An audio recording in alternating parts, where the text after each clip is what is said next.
ప్రజలకు జ్ఞానోదయమైందా? మన విలువ ఏంటో తెలిసి వచ్చింది. ఒడిదుడుకులు తప్పవు, ధైర్యంగా ముందుకు సాగాలి. ఎన్టీఆర్ఏ ఓడిపోయారు, మనం ఎంత పార్టీని వదిలి వెళ్ళిపోయే వారితో నష్టం లేదు. ఆ ఫిల్టర్ అయితే మనకే మంచిది. పార్టీ లీడర్లు అభ్యర్థులతో పార్టీ అధినేత కేసీఆర్ అట. ప్రజలకు జ్ఞానోదయం ఏం కాలే, ప్రజలు చాలా సంతోషంగా ఉన్నారు.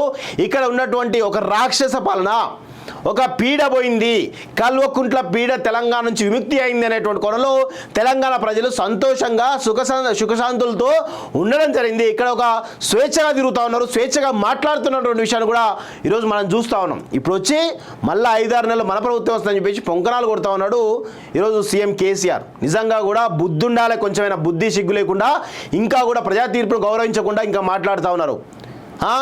ఇప్పటికైనా బుద్ధి తెచ్చుకో కేసీఆర్. ఇంకా సిగ్గు శరం లేకుండా, ఇంకా కాళ్ళు ఇరిగిన తొంటిరిన కానీ ఇంకా నిన్ను పొగ రగుతలేదు.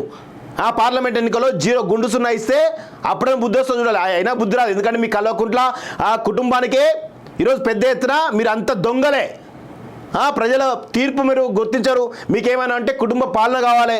అయ్యా, కొడుకు, బిడ్డ, అల్లుడు, సడ్డకుని కొడుకు, వాడు వీడు అందరు తొక్క తోడుకులు అందరు వచ్చి ఈరోజు రాక్షసుల్లాగా కల్వకుంట్ల కాలకేయులాగా తెలంగాణ పట్టుపీడిస్తూ ఉంటే ఇంకా కూడా తెలంగాణ ప్రజలు ఓరుస్తారు అనుకున్నావా? బిడ్డ గుర్తుపెట్టుకో కేసీఆర్, ఇది ఇక అయిపోయింది. నువ్వు సీఎంగా ఉండు కాదు కదా, నువ్వు జీవితంలో కాదు కదా, ఎప్పటికి కూడా ఈ రాష్ట్రానికి సీఎం కాలేవు అనే విషయం కూడా గుర్తుపెట్టుకో.